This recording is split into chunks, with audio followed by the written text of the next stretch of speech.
Good.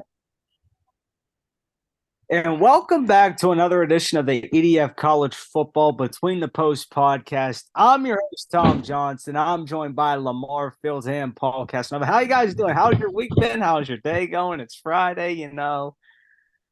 Pretty It's good. good. Good. So I want to touch a little bit on last week. Just a few short games. I know that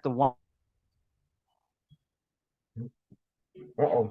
the game that was on ABC. Of course, it was only like 4 o'clock West Coast time, but it was between USC and Washington. And a lot of turmoil came out of that because Lincoln Riley fired his coordinator. He basically just says, you know what, he's done. USC is now 7-3. I want you guys both to just give the two games that stood out to you, but more importantly, a little bit on that game. What do you think went wrong for USC in that game? Same thing that been going wrong all year. They don't play no defense. Plain and But, simple. but you Lincoln fired, Riley team. yeah, but you Lincoln fired the Riley offensive team coordinator, right? fired a defensive coordinator. You fired a defensive coordinator and Oh, okay. to be a scapegoat when all his teams that even though he was Oklahoma defensive team, his teams didn't play no defense. So I mean, if I'm the defensive coordinator for USC, I'm glad. It isn't just that though, too, but Washington's a really good team. Yeah, but you Like can't give up. But they gave up 49 points to Cal. Come on, man. The week before that. that, yeah, Yeah. no excuses there.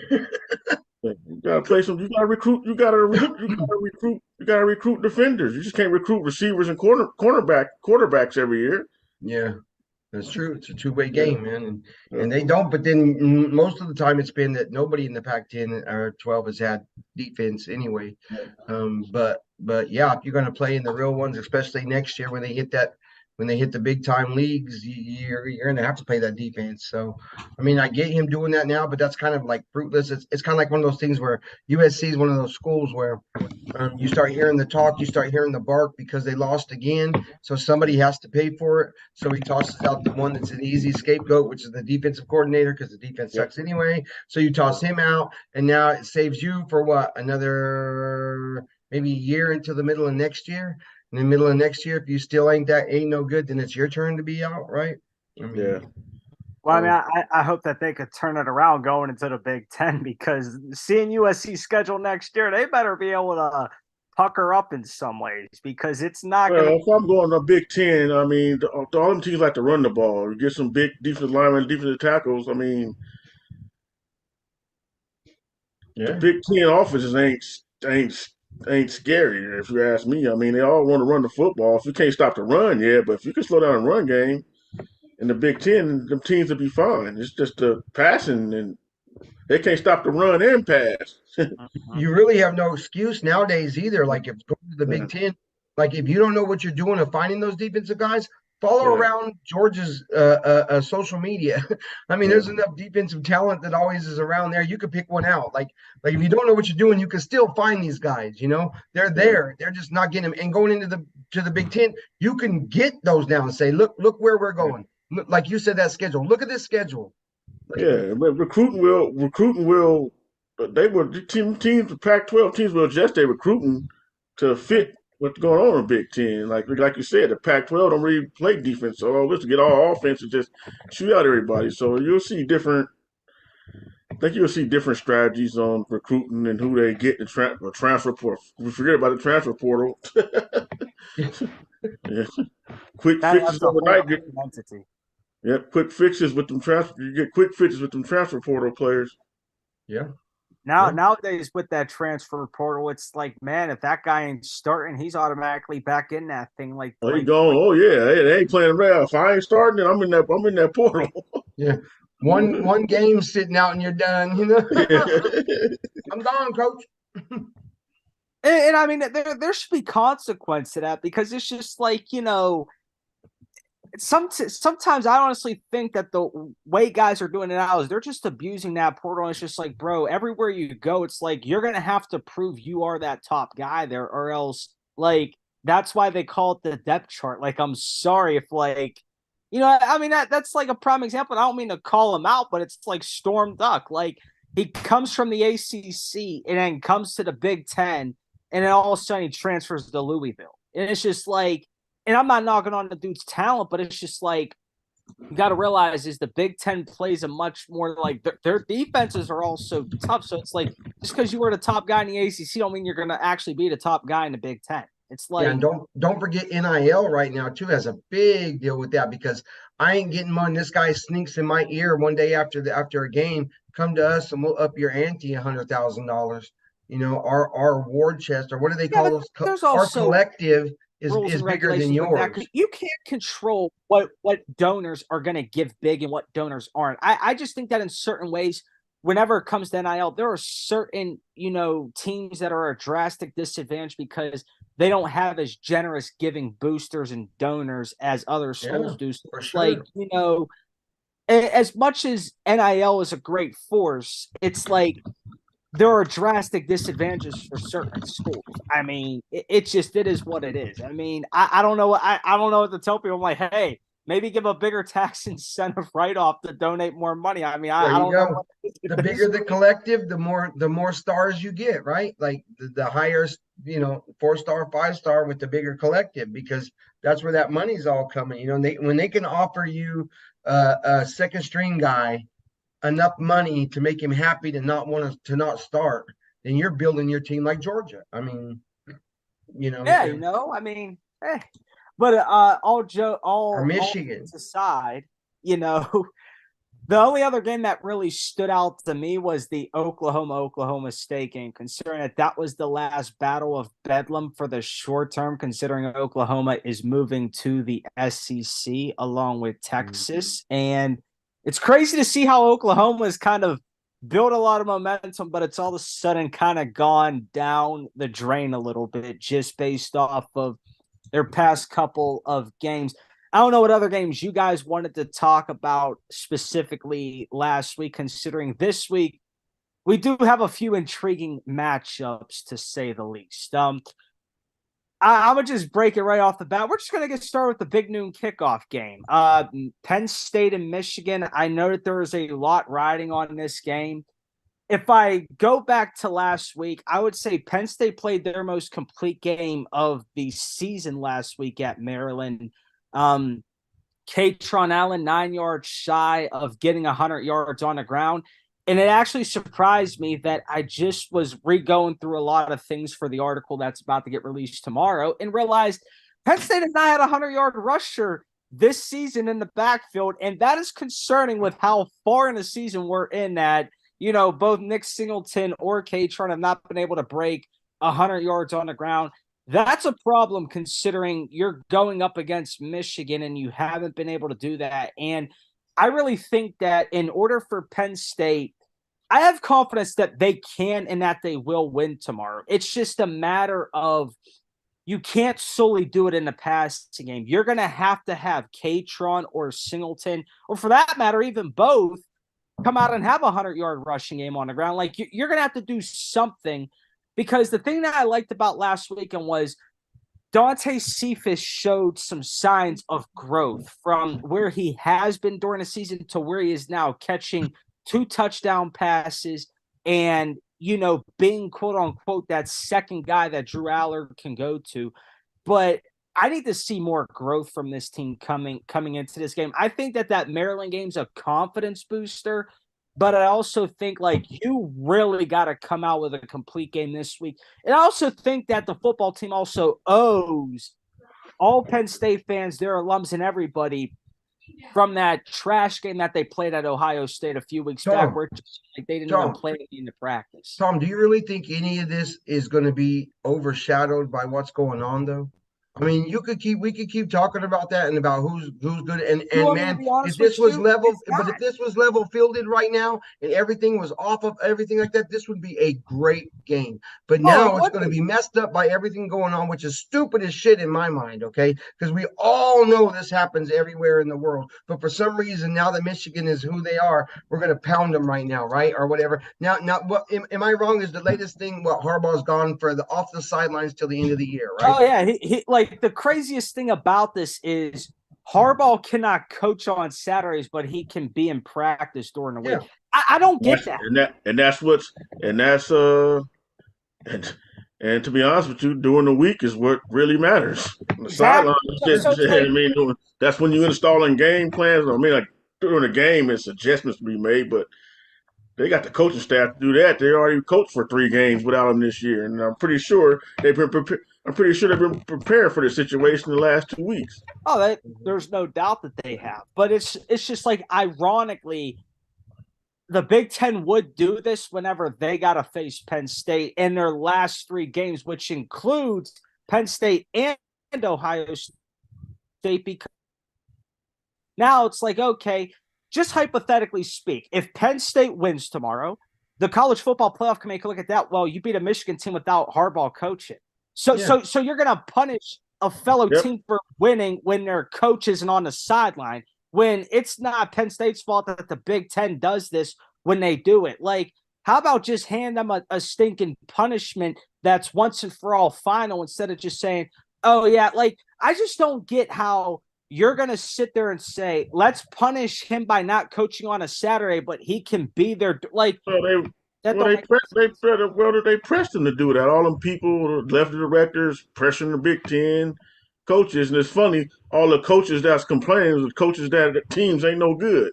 Yeah, and then what about the fact that, like, when all of these Nebraska come out, like when everybody keeps mentioning though that everybody else does it, like every other team saying, well, we did it to Michigan, we got stuff on Michigan and all that, and then they go, no, wait, we're not talking about you, we're talking about Michigan. You know, and that's when you know that it's bullshit. Because if we're going to be straight and we're going to do, and it's because of this, and hey, we can't do that now, you broke the rules. Well, then get everybody, because how many teams have come forward and said they're doing it? Like, they're admitting it right now. So if this is really your goal, then get busy and get everybody.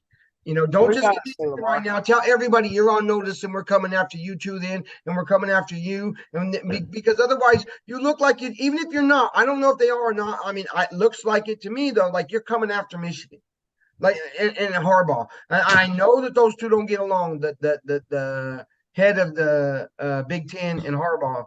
I know that they like clash, which again wouldn't be funny. Did you hear today too? Like, think about the whole thing of them winning the Big Ten title.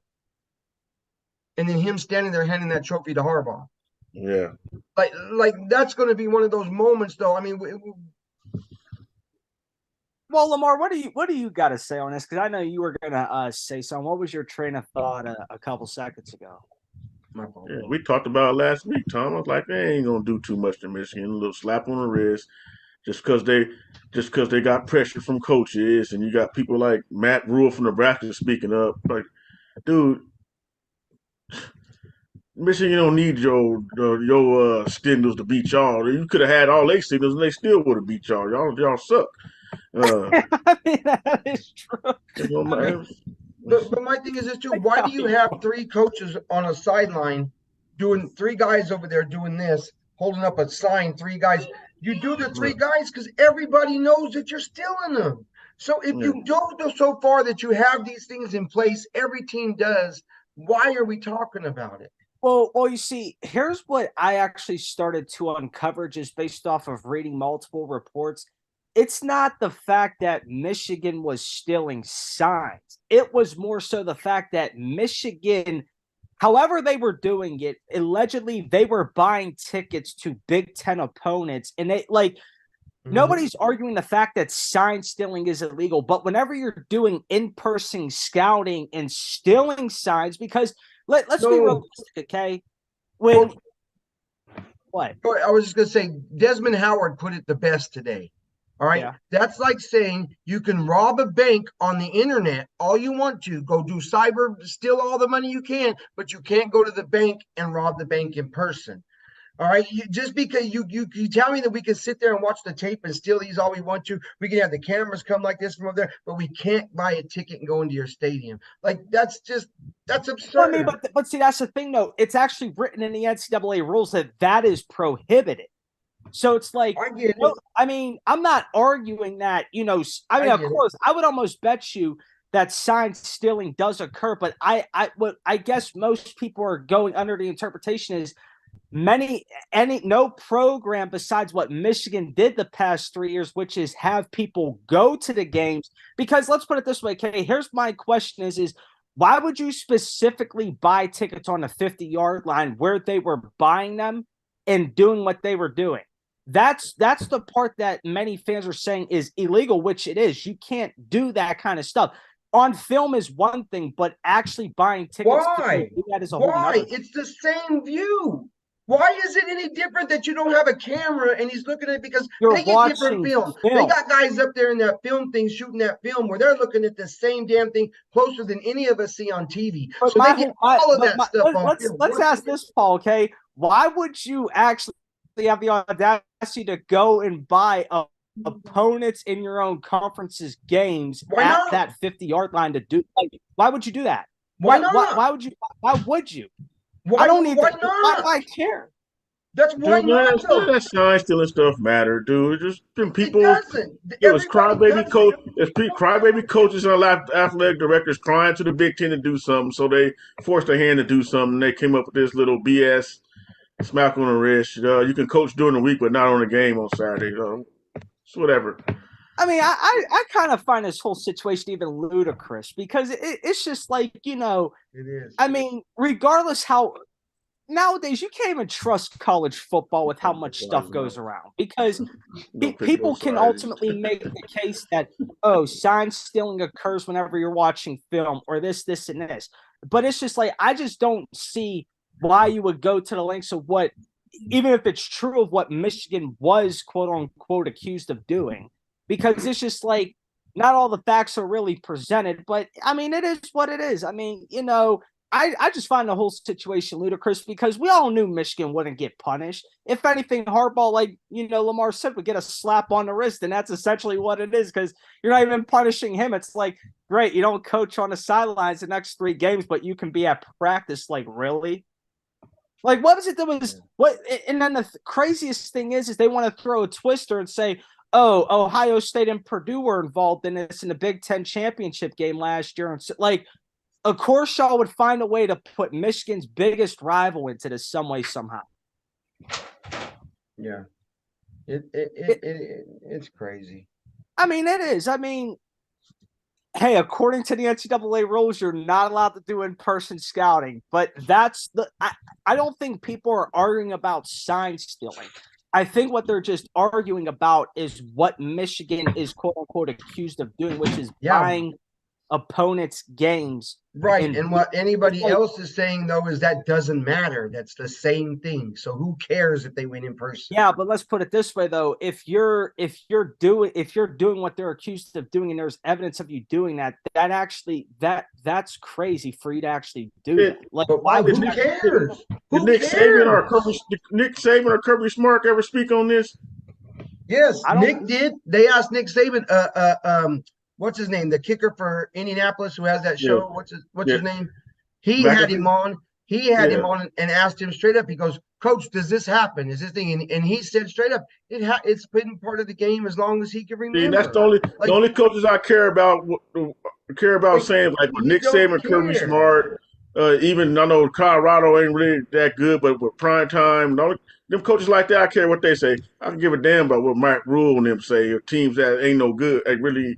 Exactly. Exactly. Nick Saban's the king of college football, so we'll just leave it at that. So those teams that ain't no good. Y'all still assign all you want to. I mean, hey, what was it? Not to ponder on this, but I do remember an interview with Drew Aller that even said, like, there's like Mike Yurcich has like 900 plus signs in the offensive playbook. So they're crazy, some of them, but that's why they do that. Like, because everybody knows. I mean, it never hurts to mix up your signs every few weeks, but I mean, I'm not dissing the fact that teams don't steal signs. In fact, I believe if you look it up, Nick Saban said that's why they change their signals every week. That's true. Like you won't do the same signal. It'll be a same kind of variation, but it ain't going to be the exact same. And it's how about just college football go to where the offensive coordinator who calling plays can talk to the quarterback just like the NFL does. How about that? And get away with all the signs. And get away with all the that's a solution. Might as well if a smaller percentage of the folks are actually going to go to the NFL, treat it a little like the NFL. You Why already not, kind of right? What do you But got to anyway, lose for it? the spread for tomorrow is -4.5 in favor of Michigan and over under 45. Who do you guys think wins and why? I think it'll be close. So I actually might take Penn State if I was taking the points, because it might come down to 3 to me. I think 4 puts it right over. But if we're just going straight, then I might take Michigan, because I think they're going to have a little something to prove, and they are a really, really good football team. Like they're a really good football team. Lamar? I'm going with probably what I would say, much like what Paul said. Michigan. Both teams got strong defenses. Both teams like to run the ball. But when it comes to passing the ball, I give Michigan the edge. I mean, I know Aller got these stats where he ain't throwing no interceptions, but he don't throw the receivers much. He always throwing the tight ends. You ain't gonna beat, and he don't throw down the field. You ain't gonna beat a team like Michigan throwing 5 to 10-yard passes. Yep, and in those They long gonna spread drives will hurt They you. gonna have to if Penn State gonna win this game, Aller gonna have to get some passes over 20 to 30 yards for them to get the game, because Michigan's gonna load the box up and shorten that field. I'm going to go with a wild card here, and I'm going to just be bold. I think Penn State pulls this out for 2 reasons.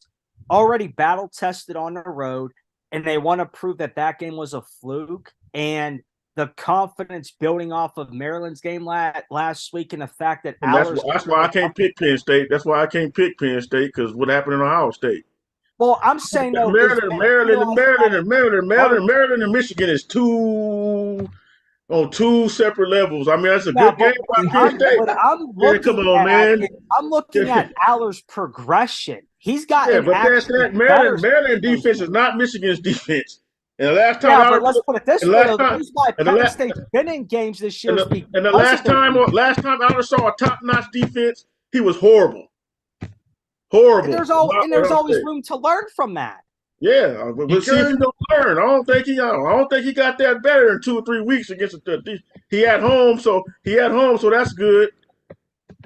I got confidence. To me, you're a homer, so yeah, of course you got confidence. That's okay. To me, I learned a long time ago in this sports podcast and business, what's the name, bitch? I got my favorite teams, but I'm not no homer. I just see progression in Aller that I haven't seen prior. Yeah, he's throwing the tight ends. He don't throw the receivers much. But last week he's taken a few more risks since that Ohio State game that has built his confidence. Yeah, of course, against Maryland and not the top-notch teams. In college football, you are based on what you do against the top-notch teams. Yeah, I just don't think. I think tomorrow's a must-win. I think tomorrow's a must-win for Penn State. Oh, it is. It's a home game. It's a home game. Harbaugh on the sideline. You're trying to get back in the Big Ten race, get back in the college football playoffs. You're at home, and your coach sucks against top 10 teams. So. Stand up or get out now. They better win tomorrow. That's it. They better. I'm not disagreeing with that. They better win. They owe the fan base a complete. And I got a hot take. If they lose tomorrow and it's close, okay, that's fine. Michigan's a good team. But if they go out there and get embarrassed at home, you got to start questioning. I'm sorry, you got to start questioning Coach Franklin's job security. Oh, no doubt, but they're not going to question that because then they got to owe him like $40 million. Yeah, it don't matter. Hey, when it come to winning and losing, beating Michigan and Ohio State, if they don't think that coach can do it, they don't care about paying no money. They got enough money anyway. They got teams coming in the Big Ten. They got enough money. Yeah, and just wait till you lose to UCLA or something, man. Ooh. Next game, number 18, Utah. One more play on that. Washington. Franklin's a great coach, but you can't keep losing to Michigan and Ohio State. I'm not disagreeing with that. I'm not disagreeing with that. I'm totally not. I'm actually in favor of that. They gotta win tomorrow, man. I mean, I want to pick them, but I just can't. I just after what I seen against the tough team of Ohio State, it looked like crap. We see if they got better. It looked like they got better, but I can't judge Maryland. That's like me Nothing says judging. that Michigan is soft at all anywhere. Like they look strong everywhere, every week. Yeah, They but look they've like they're also going been down. facing teams that are ranked like 90 and 100th in college Yeah, football. they got the same thing you can say for Michigan, but Michigan been the college football playoff last year. They got beat by TCU, but they coached by let's say an NFL coach who's gonna be in the NFL next year, no matter what you like, whether what you say it or not. Whereas with the Raiders or the Bears or whatever, he Yeah. I going to mean, the that's NFL next true. year. He ain't By the dealing with way, he TCU is the done. one team they didn't have any hand signals on last year. Just Yeah, throw that out there. But yeah. Well, Washington's 9.5 point favorites over Utah. Who do you guys got and why? I'll take Washington. Washington. Yeah, Washington. I I think just that they think keep the momentum they rolling. have a lot rolling right now, man. And I've said it each week. I'm gonna say it again. I love that quarterback. I think he's gonna be a killer NFL quarterback. I'm going to cover the Big 12 as well. West Virginia at Oklahoma. Oklahoma minus 12.5. The over-under is 58. Who do you guys think? What game was that again? West Oklahoma, West Virginia and Virginia. Oklahoma. I'm disappointed in Oklahoma. I'm taking West Virginia. I'm not taking Oklahoma no more. Ooh, Not Oklahoma. I've been betting on them on a parlay card the last 2 weeks and nothing to show for it. Let's go ain't West nothing, Virginia. ain't nothing like that, huh? Once a team does you dirty on those parlays a couple Yeah, weeks, more than once. Yeah, once it's done, more than once, it's like, come on, man. What done. the? Yeah. I'm You gonna know go with what? Oklahoma I'm myself. actually going to agree with Lamar on this. I think West Virginia's got it. I mean, this team's got confidence. I think coming into the season, Neil Brown on the hot seat, got 6 wins. They kept it close against Penn State in that first game, but then to come out and beat Pitt like they did, and it was close like that, but then like they have the confidence that they got. Yeah, I got WVU in this. I'm gonna stick with Oklahoma. I'll be the odd guy out, I guess.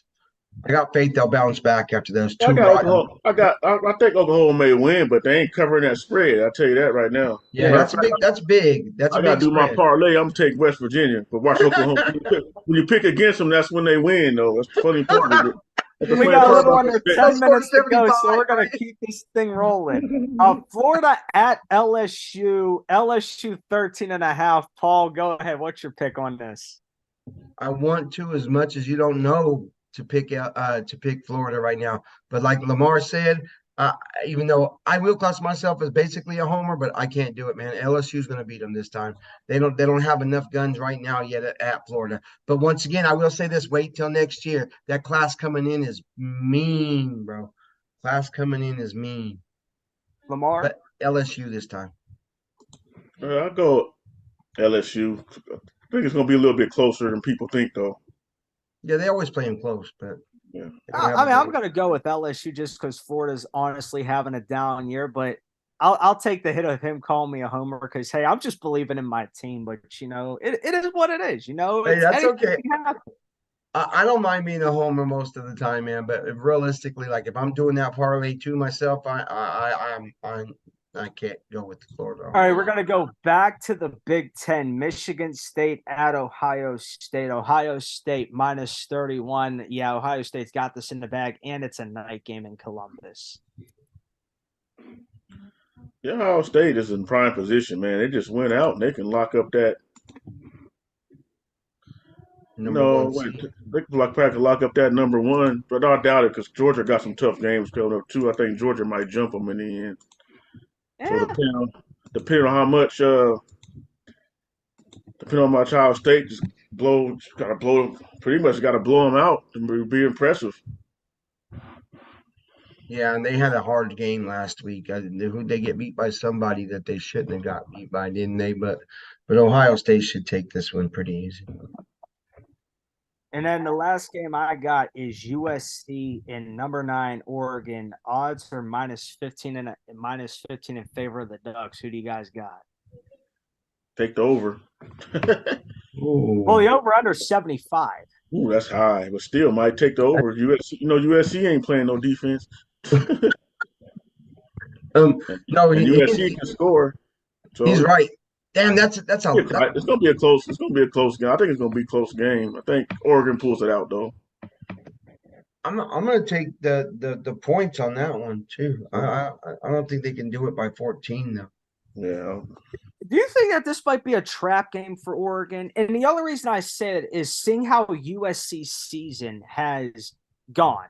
This is a chance for them to make a statement on the road. And just allow me to explain this. We've seen it happen week in and week out. It's just there's bulletin board material USC can carry into this game that just says, you know what, like my season could be done, but I really got an opportunity to ruin or to not like.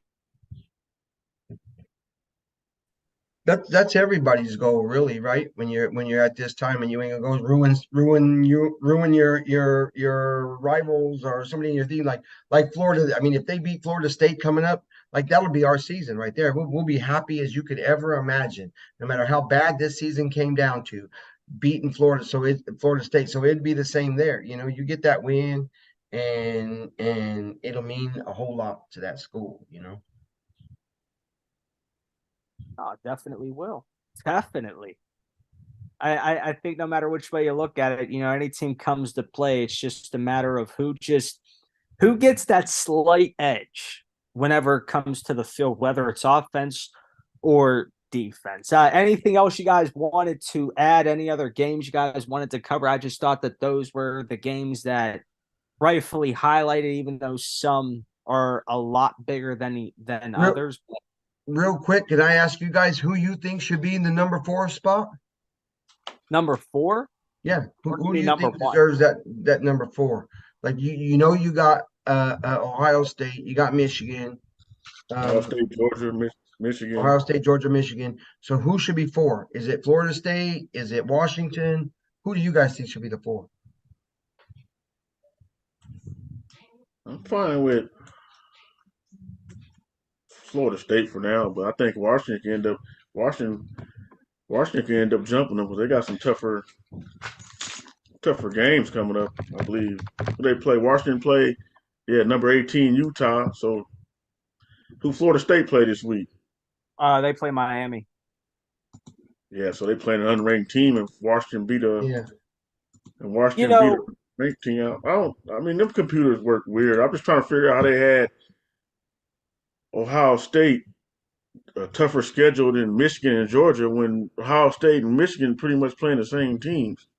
I didn't understand that when the rankings first came out. But here's what I would have to say about either of those. If I really had to give an honest analysis, I would say Washington deserves the 4 seed just based off of what they've done.